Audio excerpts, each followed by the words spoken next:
All right, this is the final segment of today's lecture. Speech anxiety is what we're talking about. Speech anxiety can have a tremendous impact on us. It can impact us mentally. Far too often, the way that we communicate with ourselves, our internal communication, fans the flames of our fears instead of extinguishing them. We create a self-fulfilling prophecy when we begin to think, well, I can't do this. I'm not capable of doing this. And we form an expectation, and then we adjust our behavior to match the expectation. So that lack of internal confidence translates into a lack of external ability. And the expectation that we have becomes true. How do you combat that? Every time you find yourself thinking that you're not able, that you're not capable, those anxiety-producing thoughts, every time that you visualize yourself experiencing failure instead of success, you need to stop and you need to remind yourself, I can do all things through Christ. Tell it to yourself. I can do all things through Christ. I can. Not because of me, not because of my ability, not because of my talent or lack thereof. I can do all things through Christ. He strengthens me. He helps me. He empowers me. He provides me with the ability to overcome. I can do all things through Christ. Your book presents another method called centering. That's a notion that arises from meditation that says that you can direct your focus inward, and then through slow, steady, deep breathing, you can calm yourself down. Now, this class and this teacher are not going to teach you principles of meditation to assist you in becoming a better speaker. Instead, I'm going to try to give you some skills that will help you succeed, some things that you can do that will help you be successful in giving speeches. First of all, when you're asked to give a speech in this class, speak on a topic that you really care about. Prepare yourself. Make an outline. Develop notes. And practice, practice, practice. Practice is the key to overcoming speech anxiety. The more you practice, the better you'll do. And then remember that your audience isn't inside of your head. They have absolutely no idea how nervous you are unless you tell them. Don't tell them. Project confidence and you will become confident. Change the way you think. You've already done this survey, or perhaps you're going to do it here in a little bit. I have in the discussion post a link to a survey that measures your level of anxiety. And what I'm telling you is no matter what that survey says, you need to change the way you think. You need to start thinking, I can do all things through Christ Jesus who strengthens me. I can give speeches. I can talk in public.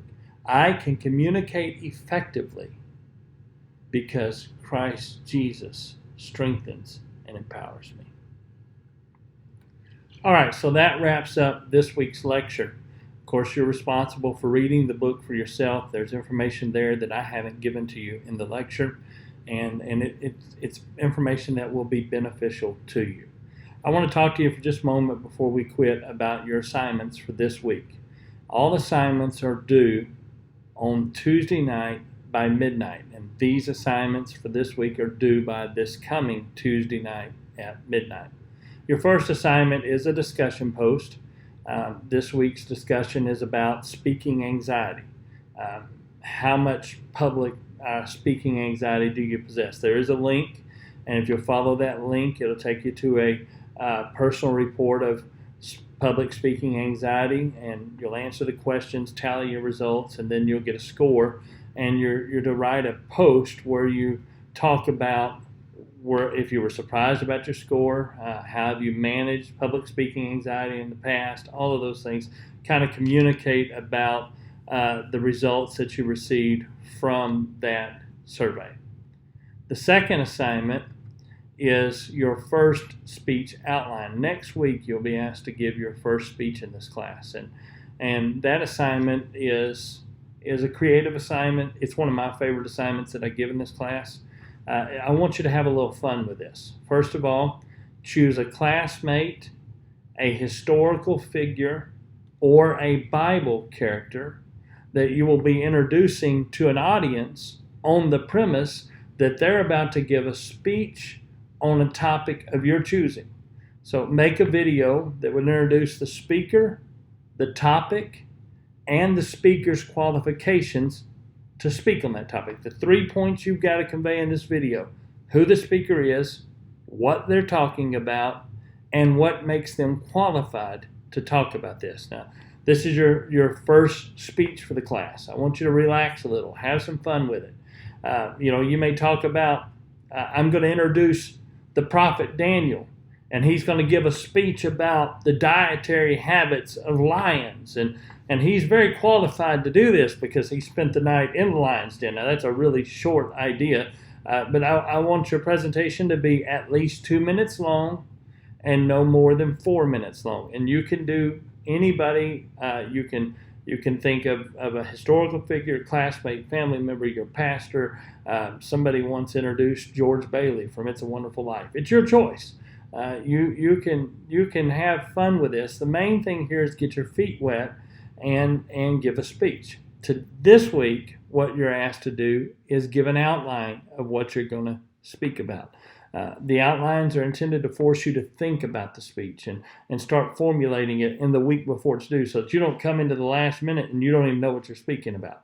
So take the time to sit down, write out an outline. You'll learn more as we proceed into this class about how better to outline. I'm not judging you on the quality of the outline right now. I'm just judging you on the fact that you're thinking about what you're going to say. So write down an outline, and there's a place to turn it in. It's a file submission online, and get ready for that speech that's upcoming. Listen, I hope you're having a great first week in school. I'm excited about everything this semester is going to bring us. This is going to be a fun, exciting, and energetic class. And I know some of you are dreading this class, but you are going to learn so much, and you're going to be so much better equipped as a communicator when you leave this class. God bless you. I hope you have a great week.